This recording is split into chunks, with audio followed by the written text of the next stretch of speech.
High, আমি তোমাদের ইউটিউবের দেবজানি। তোমাদের সঙ্গে আজকে একটা চাল কুমড়ো রান্না শেয়ার করছি, যেটা আমার ঠাকুমা করতেন। এটা 15 দিনেরই রান্না। চলো তাহলে, যদি শোনার থাকে তাহলে একটু লাইক করে একটু থেকে যাও। চাল কুমড়োটা কেটে নেবে। রেসিপিটা বলার জন্য আমি একদম উদ্বেগ, কারণ সবাই খাক, অনেকেই চাল কুমড়ো দেখলে বাজার থেকে কিনে আনতে চায় না।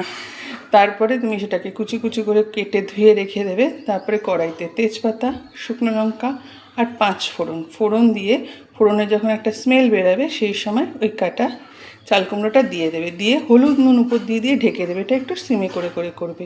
তারপরে যখন দেখবে জল বেরোচ্ছে, তখন যে আগে বলতে ভুলে গেছি, আর তার আধ ঘন্টা আগে মুগ ডাল আর গোবিন্দভোগ চাল পরিমাণ বুঝে, যতটা চাল কুমড়ো সেই বুঝে ভিজিয়ে রেখে দেবে।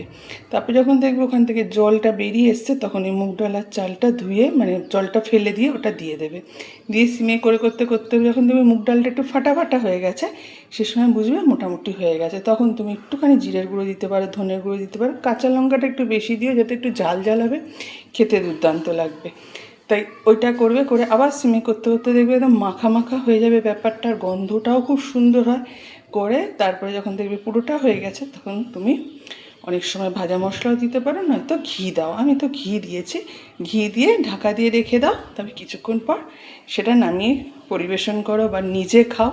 একবার খেয়ে দেখো, রান্নাটা খেতে সত্যি ভালো লাগবে। আমরা অনেকেই চাল কুমড়ো দেখে শুধু ভাবি বড়ার বেসনে ভাজবো, চাল কুমড়ো কেটে মাঝখানে সর্ষে পোস্ত ঢুকিয়ে বেসনে ভাজবো। তার এই রান্নাটা খেতেও ভালো লাগে, কারণ এখন তো জ্যৈষ্ঠ মাস বলে অনেকে লাউ খাচ্ছে না, কিন্তু এটা খেতে খুব ভালো লাগবে। একবার করে দেখো।